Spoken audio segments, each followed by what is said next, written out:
This, as you may know, is the 14th summer of Healthy Living Lectures brought to you by UAF Summer Sessions, Lifelong Learning, and Foundation Health Partners. I'm Mike Powers. I'll be introducing tonight's speaker. As a reminder, these lectures are the result of UAF's ongoing approach to community engagement.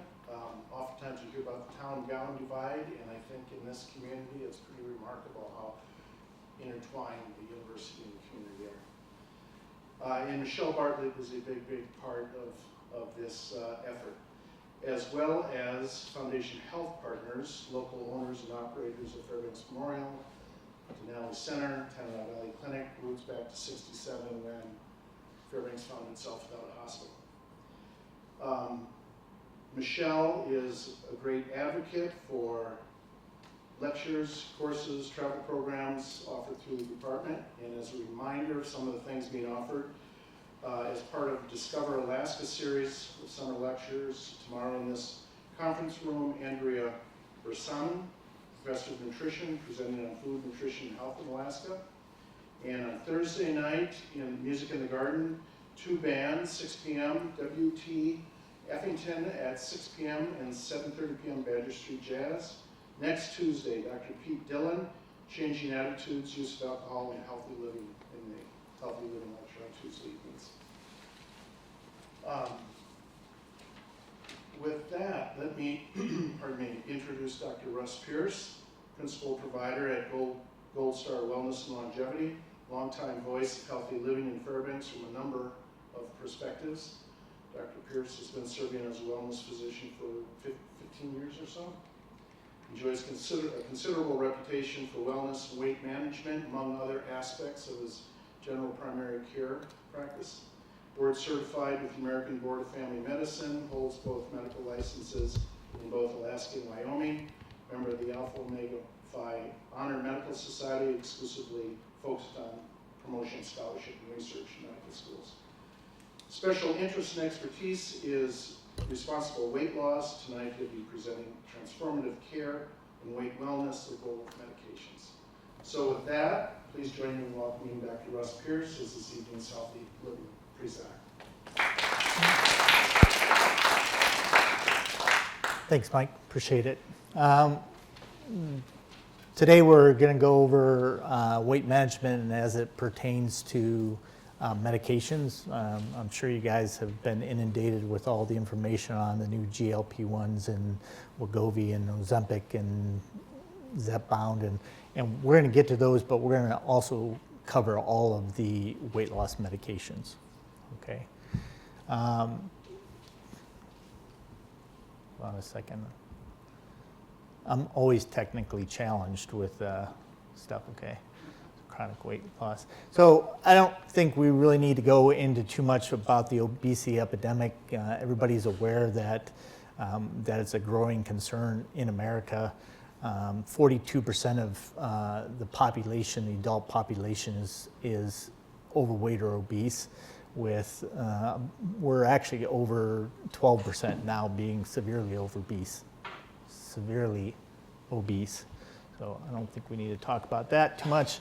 This is the definition of obesity. I think it is actually important that we go over this just a little bit because people don't realize that obesity is a chronic disease. For one, it's progressive, so once you have it, it tends to get worse. Once we treat it, it can relapse just like asthma does, just like COPD does, like any other chronic relapsing disease. It is treatable. It is definitely multifactorial, which is sort of what makes it a challenge and exciting from a physician's point of view. It's neurobehavioral disease wherein the increase in body fat promotes adipose tissue dysfunction, which we're sort of finding out that really it's the adipocytes, the fat cells, that are releasing a whole bunch of hormones that are actually causing the baseline problem. So getting rid of reducing the number and reducing the fat cells will help with the dysfunction.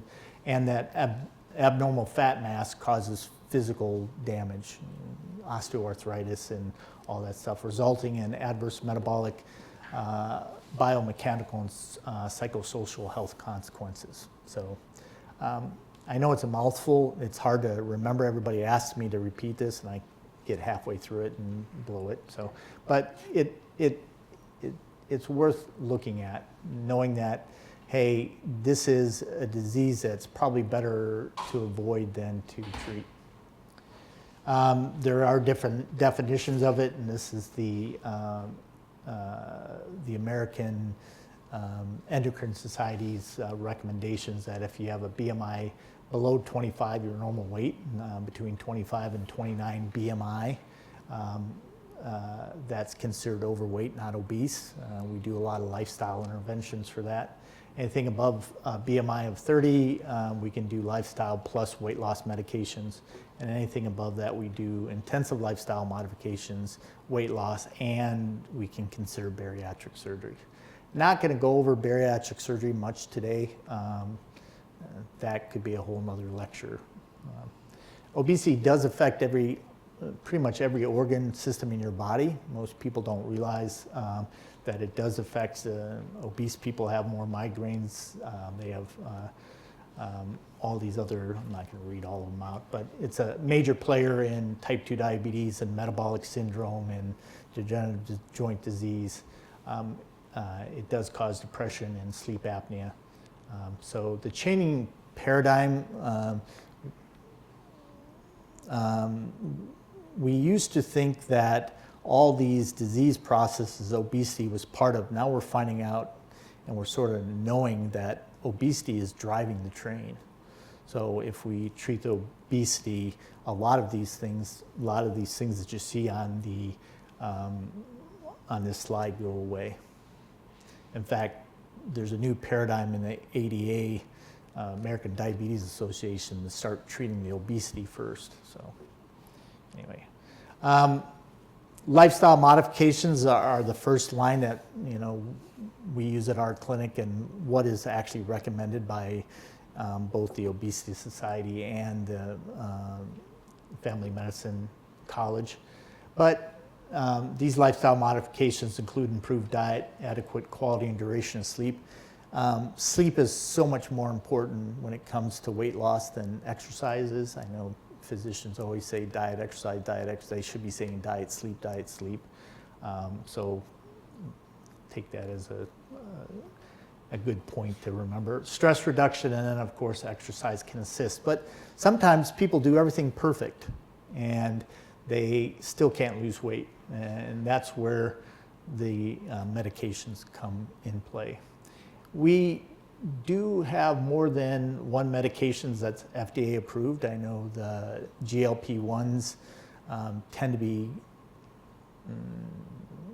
garnering all the headlines, but here are the drugs that are actually available, and we're going to go over each one of these. So this is the efficacy of them. So notice that sleeve gastrectomy, which is the surgery, sleeve surgery, does do it 25%. But tirzepatide, which is Mounjaro, is getting pretty close at 22.5%. Semaglutide gets pretty close at 16, and then the other drugs. And we're going to go over these other drugs down the list here. Oops, I don't know what happened there. So these FDA-approved drugs work in different parts of the body. The phentermine products tend to work in the brain. The Contrave, which is bupropion and naltrexone, also work on dopamine receptors and norepinephrine receptors. Semaglutide and the tirzepatide, which are the GLP-1s, they tend to work both in the gut and in the brain. And then orlistat works just in the gut. So let's start with the first one, which is phentermine. Phentermine is the old standby. It was actually approved, or it was actually developed in 1959. It's the old workhorse. Everybody knows about fen-phen and phentermine and phentermine, and this is that drug class. It's not approved still. When it came out in '59, it had some side effects that people didn't like, but they were using way too much, as we found out later. They started out at 75 milligrams. Now we start at 4 milligrams. But the FDA said it's the only drug that we have that works for weight management, for weight loss, and we're having a lot of people starting to gain weight, so we have to do something with it. So what the FDA said is we're going to approve it, but we're going to approve it with a caveat that you can only use it for 3 months.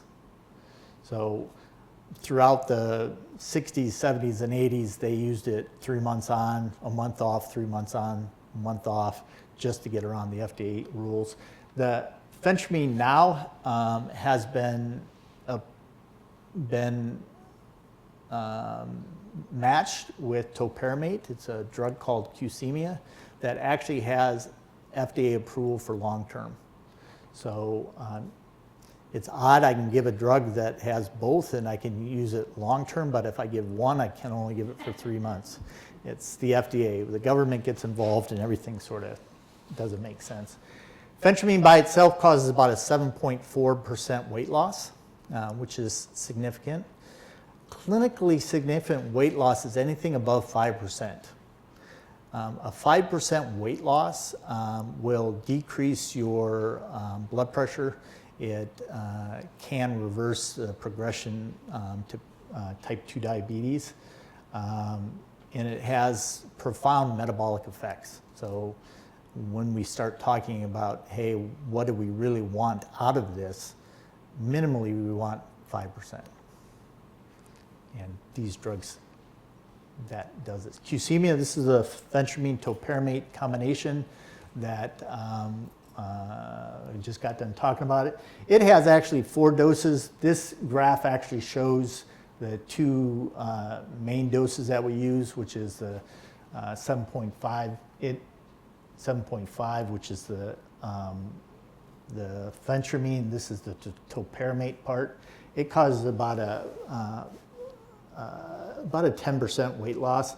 If you go up to the 1592 combination, you get an extra 12%. Or you get an extra, it goes up to 12%. You get an extra 2.5%. The reason they cut this out is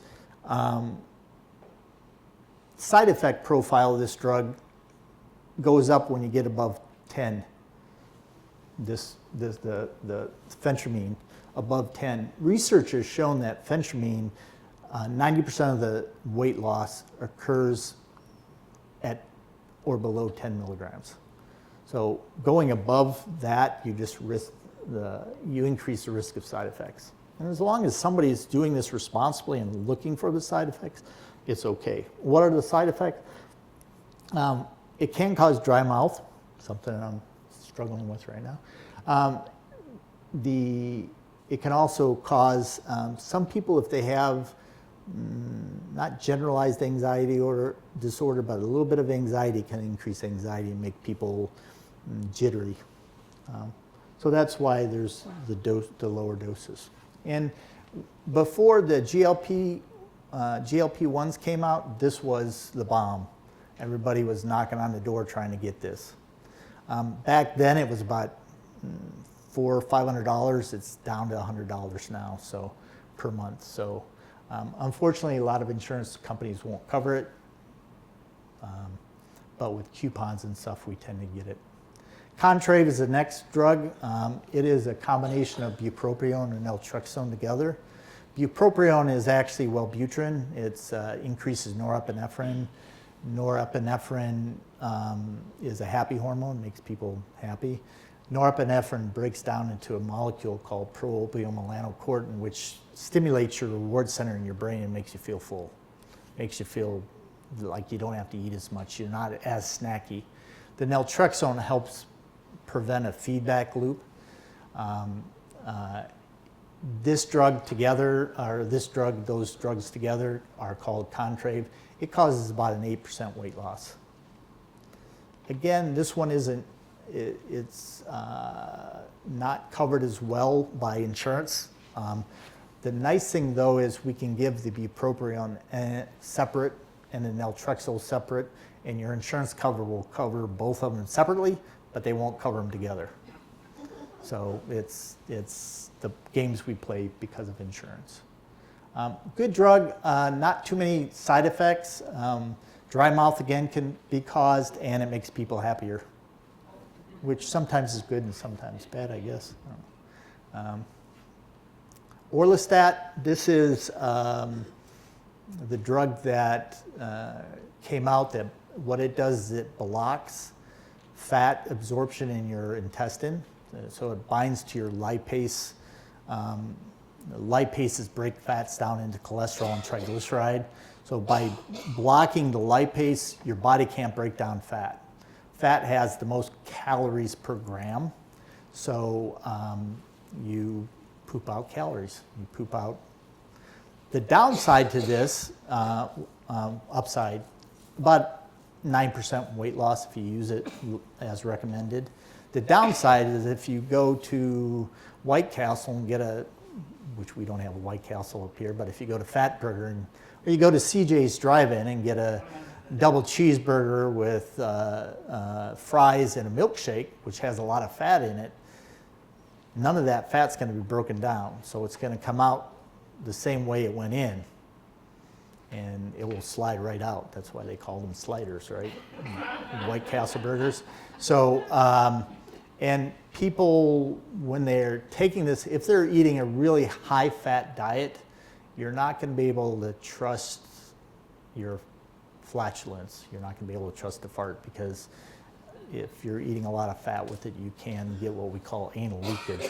And that's why this drug hasn't been used a lot. But if you counsel your patients and tell them, hey, just on the days that you take this, don't eat at CJ's Drive-In. I don't want you eating that food anyway. So if you eat reasonably, if you're having a salad with olive oil or vinegar and oil dressing in it, it'll prevent the olive oil from being absorbed, so you'll poop out those calories. That's not enough to make you not trust yourself. Does that make sense? So actually a really good drug that isn't used a lot. This one actually is, the half strength one is over the counter. It's called Ally. So if you guys can start that without a prescription. Hard to get the Orlistat up here because most insurances won't cover it, and the pharmacies don't like to keep it on the shelves. But it's actually an incredibly good. I use it a lot with the GLP-1s because one of the side effects of the GLP-1s is constipation, and this sort of WD-40s and it helps that. These are the comparison of the old anti-obesity drugs. So you see the Contrave up front, and then the phentermine and Orlistat. I think we pretty much covered all that.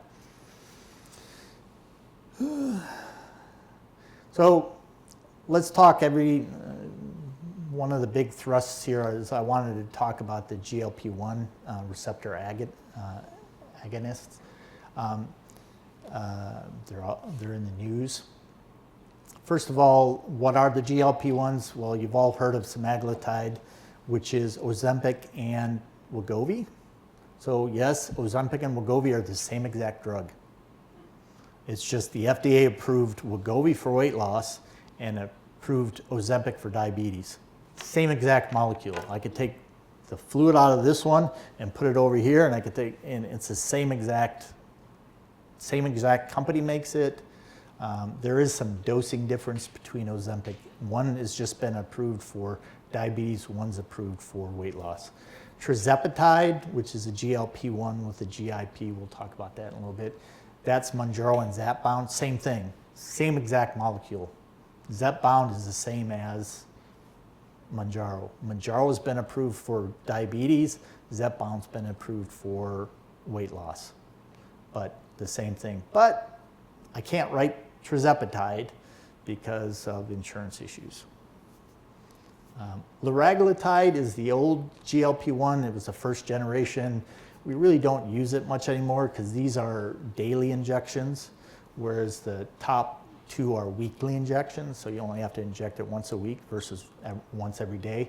But there are a few people that are holdouts on still using the liraglutide. What are the advantages of liraglutide? Well, there's a yak ton. Weight management causes weight loss. It has renal protection. It has cardiovascular benefits. Tirzepatide just got approved for treatment of obstructive sleep apnea.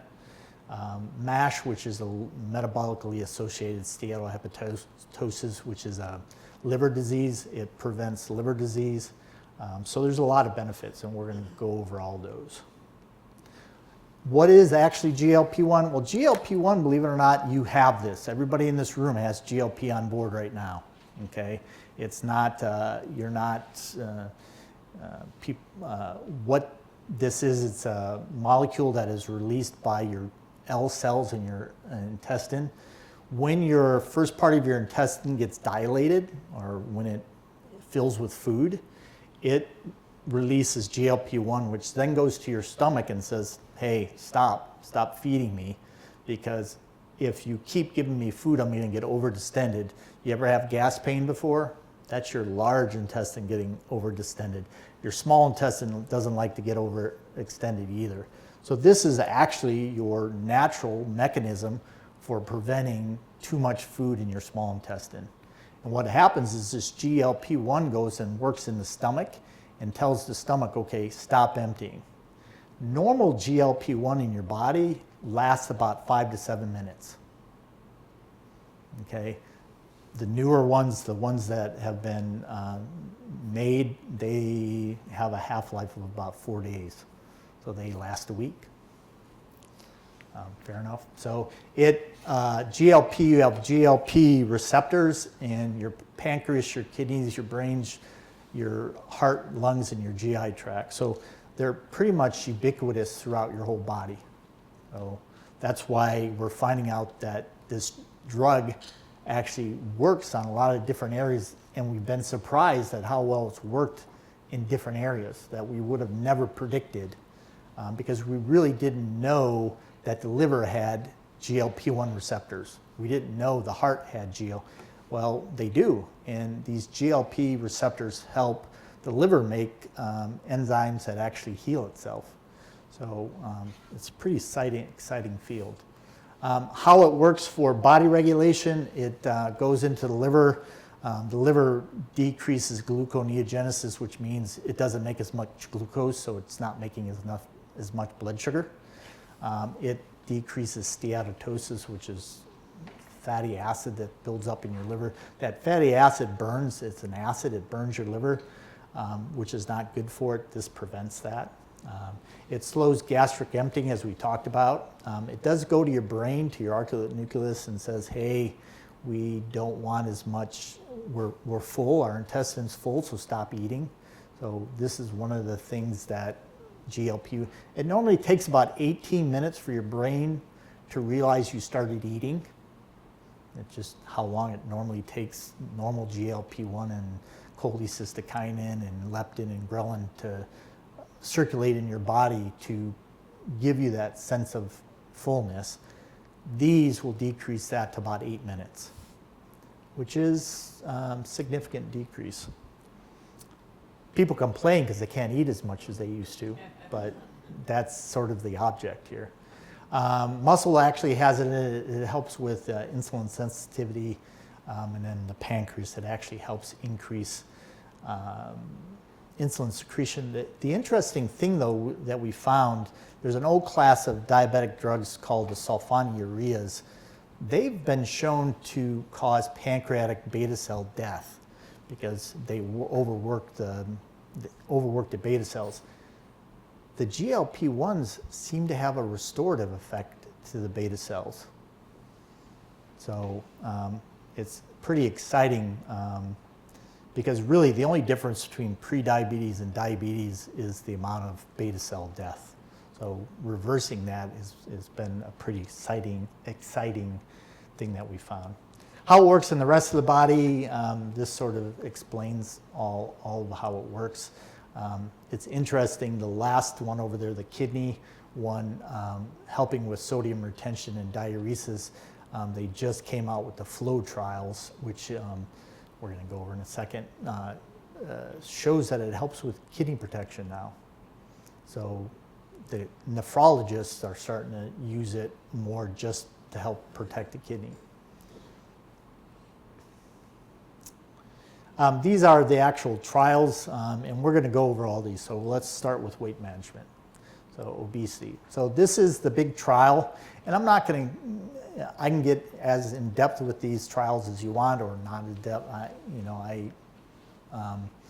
I'm a nerd, so I like these trials, but I know sometimes people get glossy-eyed when I start showing these, but the first one is the STEP trials, and actually we should do the scale trial. This was the first one with the first generation GLP-1s, which were called liraglutide. It showed that we had a weight loss of about 8.2% initially.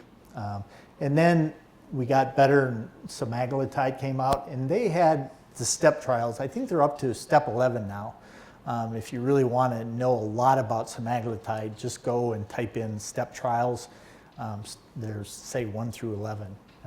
But the big one was step 1, which showed that semaglutide, which was really exciting. It was the first time that we had a drug that would cause more than 10% total body weight loss without a lot of adverse side effects.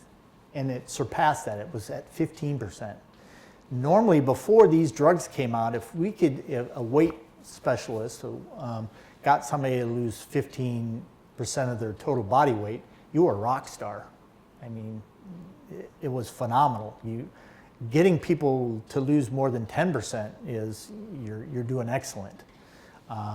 But 15%, holy cow, we're a rock star status. So, and this showed that did that. Then tirzepatide came around, and they did what's called the SURMOUNT trial. And there was different doses of tirzepatide. So you can see that tirzepatide 5 milligrams had about the same amount as semaglutide.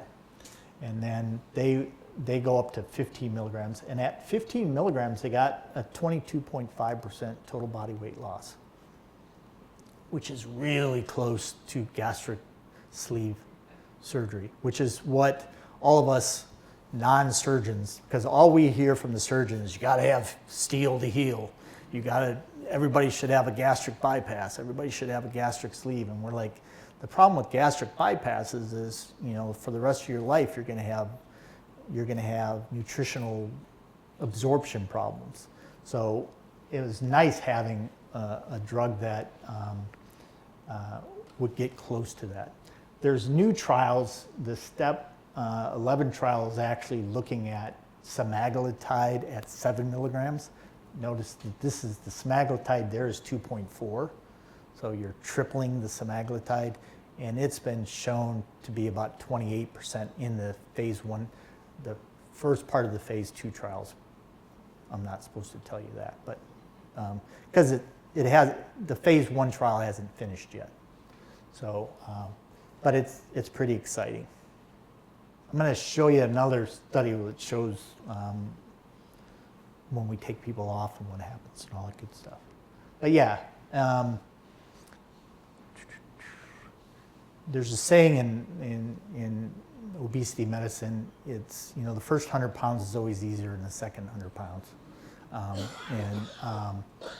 It does slow. It's not a constant. But what we wind up doing is we actually wind up doing other adjunct medications with this to help it kick back in. This is the tirzepatide study that we showed you, 15. Compared to placebo with lifestyle modifications, they only got 3% weight loss. So you're talking about a 200-pound person, they only lost 6 pounds, where this person lost 42 pounds. Because this is percentage, so if it's 100 pounds, they lost, 21, so a 200 person would lose 40. And that's pretty much in a year. Will you get the same weight loss in the second year that you got in the first year? No. Again, the first 100 pounds is a lot easier than the second 100 pounds. Or the first 50 pounds if you only have to lose 100 is hard. The first 50 is easier to lose than the second 50. Does that make sense?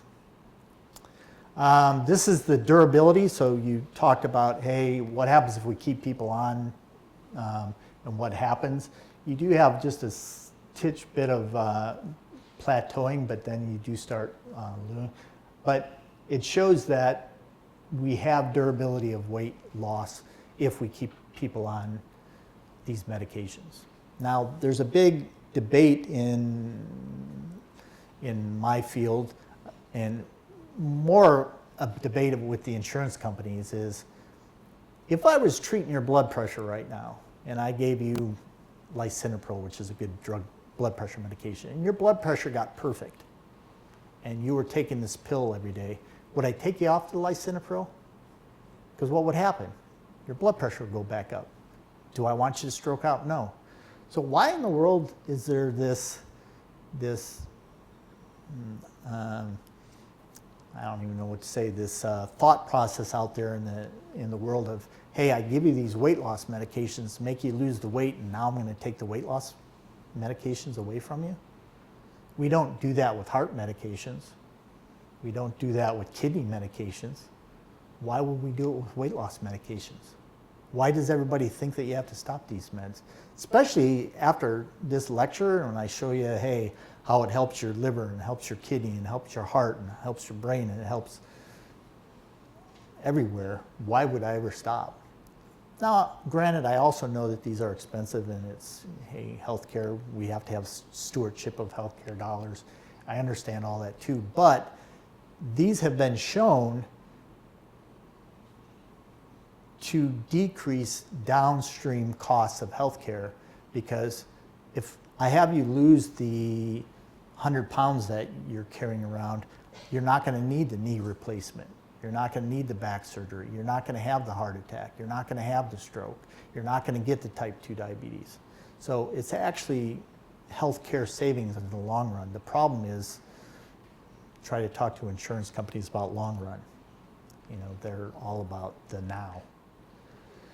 This is the question about the extension trial. This is that 68 weeks that we showed you on the slide, and then they stopped.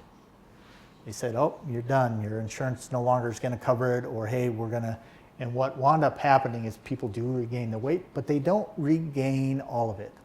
And this weight loss is still greater than 5%. Remember, I told you that 5% is significant when it comes to weight loss. You're still having a 6% weight loss there, which is going to help. Now, is this optimal? I would say no. I would like you to keep down here. Insurance companies and I don't sometimes see eye to eye, unfortunately. Does that make sense? And this is the SURMOUNT trial SURMOUNT 4, where they gave, this was a trial to see here which would work better, placebo or tirzepatide, and they showed that, yeah, people still maintain the 9.5% weight loss, which is pretty significant, but if you keep them on the medications, they lose up to 26%. Cardiac outcomes. So this is taken out of the New England Journal of Medicine. It shows a longitudinal study for 4 years of cardiac people who were on semaglutide versus people who were just on placebo. And this is to do with, these are patients that had pre-existing cardiovascular disease that were obese or overweight, and but they didn't have diabetes.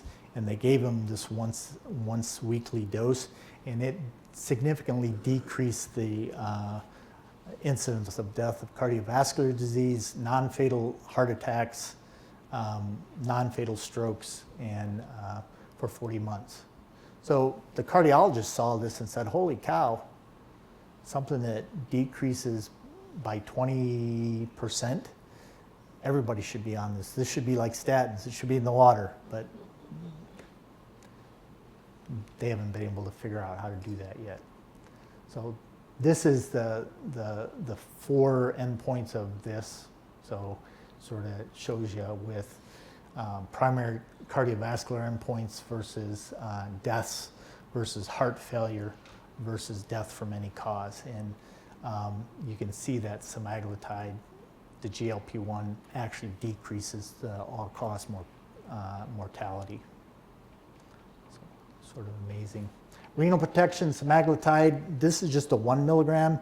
We usually give semaglutide 2.4, but for this trial they were just doing 1. It had a 24% reduction risk in kidney disease and kidney events. This is the FLOW trial. FLOW trial just ended about 2 months ago, so we don't have a lot of fancy graphs to it yet because they haven't made them yet. But this is the bottom line here is actually the people that were on semaglutide. The gray line was the people who were on placebo, and they had a 24% reduction of the end study showed the amount of people who went on dialysis, people who had a 50% decrease in their glomerular filtration rate. Basically, the health of their kidneys significantly improved. This is the conclusion from, I know randomization is spelled wrong, but this is how the Europeans spelled. This is the European Renal Agency, so don't pimp me on my slides too much. But basically, holy cow, this preserves glomerular filtration rate, which that's sort of how we measure how well your kidneys are working. And it helps preserve it, and it shows that it has a significant renal protection, which we didn't even know the kidney had a GLP-1 receptor in it, and it does. So osteoarthritis, this just came out about a month or two ago about this is step 9. Remember I told you there was 11 steps. This one was step 9. It showed that people who take a 2.4 of the semaglutide had significant reduction in osteoarthritis. They think this is mostly related to weight, but there is some GLP receptors in the bursa of the knee. So don't know what to tell you about it. And then tirzepatide just came out. This was last month, not even a month ago. It came out and got approved for the treatment of obstructive sleep apnea. So it reduces the apnea per hour index. That's what AHI stands. So, and the big problem with sleep apnea is hypoxia. It causes your brain not to have oxygen because you're not breathing. This helps decrease that burden. This is the actual trial, the trial, placebo versus the weight loss versus the reduction in the apnea per hour index. So pretty clinically significant. So MASH and MASL, so we used to call it non-alcoholic steatohepatitis or non-alcoholic fatty liver disease, which are liver problems. They just changed to this new metabolic dysfunctional associated steatohepatitis. Basically, a lot of big words that says, hey, your metabolism is causing too much fatty acid to get dumped into your liver. So think about this. If I took some battery acid on you and just dripped a little bit every day on you, you'd get a little torqued, wouldn't you? You'd get mad, and you would start. And what winds up happening is the liver that has these fatty acids dripped on it their liver enzymes start elevating. And sooner or later, they get enough tissue damage that it starts affecting how the liver works. MASH, the top one, is now the leading cause of hepatocellular carcinoma, so liver cancer. It used to be hepatitis C, but we have the cure for hepatitis C now. So this is taking over that, okay? And it's becoming a clinically significant problem where people are, their livers are getting pretty messed up. This is the study that shows the odds ratio of one of the things that separates MASH, which is the bad one, versus MAFL, which is the sort of okay one, is this fibrosis. So you don't want bridging fibrosis in your liver. It's bad for you. It makes your liver very stiff and it doesn't work as well. you can see that with the semaglutide, the odds ratio goes significantly lower. So it helps improve liver fibrosis. It actually can reverse it, which was like mind-blowing. We never thought that we'd be able to reverse fibrosis. We just thought it was there. But what happens is the cytokines and interleukins, the hormones that are changing that, are actually improved. I know this is a big slide. I want you to read every word. No. This just came out, so it's like, this is like 2 weeks old. So I couldn't get a better thing, but I did blow this up, and it didn't blow up great. But this is the big thing. Over 1/3 of the 72 proteins that were identified as being significantly associated with semaglutide-induced MASH resolution appeared to be separate from weight loss. So this is not just a weight, hey, you lose weight, your liver gets better. This is, holy cow, there's something in the liver that is responding to the GLP-1, and we're improving the liver. Now, I can't go this whole lecture and say, I didn't go over the diabetes improvements, because that's a whole nother lecture we can get into, but there is diabetes. But we do need to talk about side effects, because, drugs, they're not without their side effects. The big problem with these are you can get belching, a bloated feeling, you can have excessive gas. A lot of these can be mitigated by diet, okay? If you're eating food that you're not supposed to be eating while you're on these medications, so food that you're not supposed to be eating when you're on this, anything that ferments. Because remember I told you that this slows gastric emptying down? So that donut that you ate on Sunday is still going to be in your stomach on Wednesday, okay? So all that flour and sugar is in your stomach fermenting, making beer. What does beer have in it? It has bubbles. When those bubbles expand, what are you going to do? You're going to belch, and you're going to feel like you have extended. So what we find in the clinic is to improve these symptoms is you don't eat the 3 bad things that you're not supposed to eat anyway, which is sugars, anything made with flour, and then the white rice and white potatoes, the white starches. If you stay away from those, these drugs have very little side effect. The other thing that we found, especially with the stomach discomfort and fullness, again, what's in your stomach is what you had for breakfast 2 days ago, what you had lunch 2 days ago, what you had, and it fills up. So if you're eating because the clock on the wall says that you should eat, I have some people that get up in the morning and they've been told to eat breakfast first thing in the morning, so they eat breakfast, and then they have an hour lunch break. Well, what am I going to do for that hour?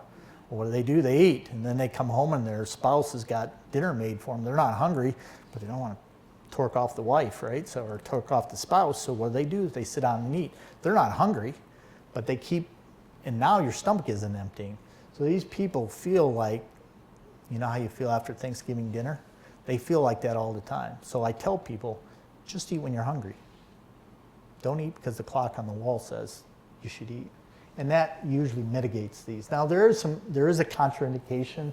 During the initial liraglutide study, the first generation, when they gave this to mice came down with more C cell thyroid cancer than the placebo group does.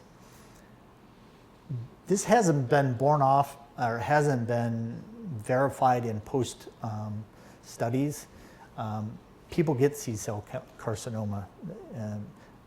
They haven't really seen a huge increase on people that have been taking this. But because it's there and we are very litigious, we say don't take it. Anybody that has any family history of any kind of MEN2 carcinoma, we don't give this to.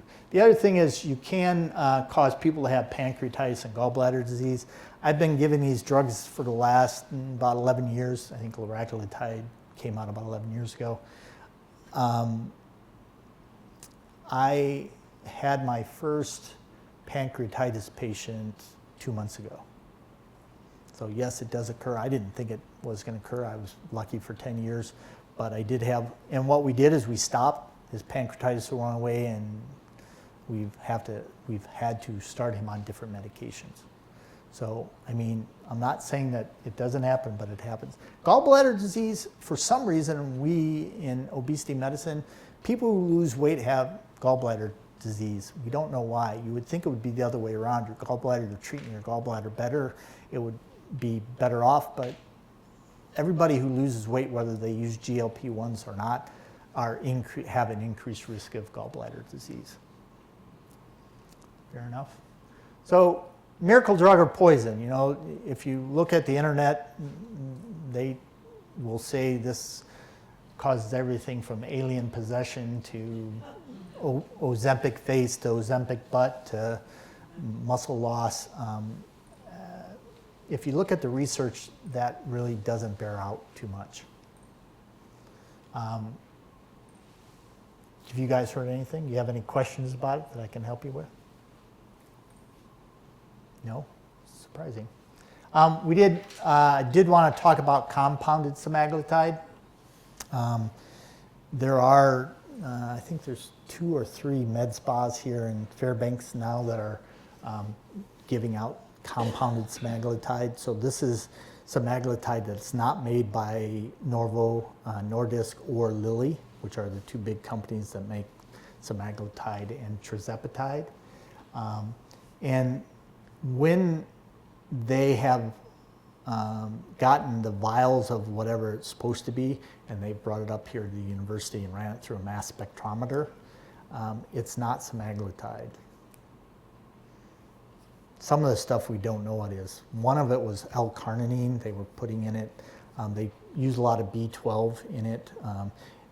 These drugs, when you give them, they're clear. So if you go to a med spa and the drug that they're giving you is red, you better run, because all these are clear. They shouldn't be red.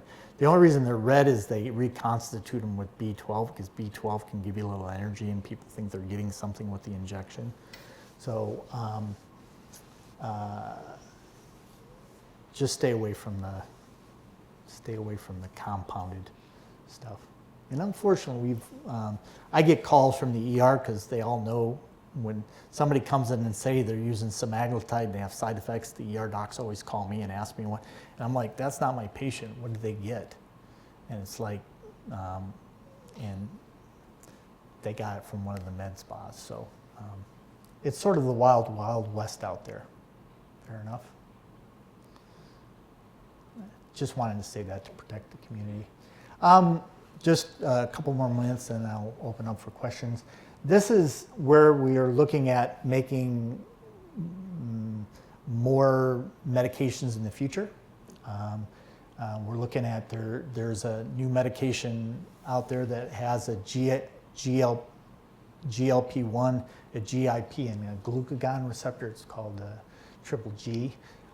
It's been shown to cause between 28 and 30% weight loss, so that's our bar. We're trying to beat the surgeons, so they're really excited about that.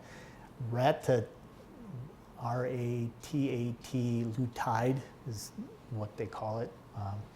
Amylin is a thing that, a hormone that's released with insulin that can suppress appetite. They're looking at amylin analogs.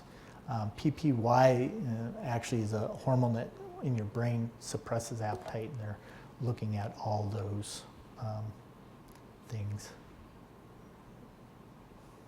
The interesting one is the glucagon. It's big because of this here. It increases energy expenditure. All these other ones that we've been talking about work. So when you talk about weight loss, there's 2 things you have to look at: energy burnt and energy taken in, right? So you always want this higher than this if you want weight loss. This is actually working on this side of the fence too. It's working on both sides, which is sort of exciting. So this is what's in the pipeline. This is that one I tried to, how do you pronounce that? Ratataruride. But the phase 2 data is just came out, and it looks pretty good. And then here are the other ones. I don't even want to try to pronounce them. This is an oral medication, so people who don't like injections. There's a new one, orgliflonium, however you pronounce that. It's a non-peptide GLP-1. So, and it looks pretty promising. This is the actual study for it. This is the study, my study for this. It just, for that. And then glucagon. I'm not going to get into glucagon too much here. Fair enough? Any questions about any of that?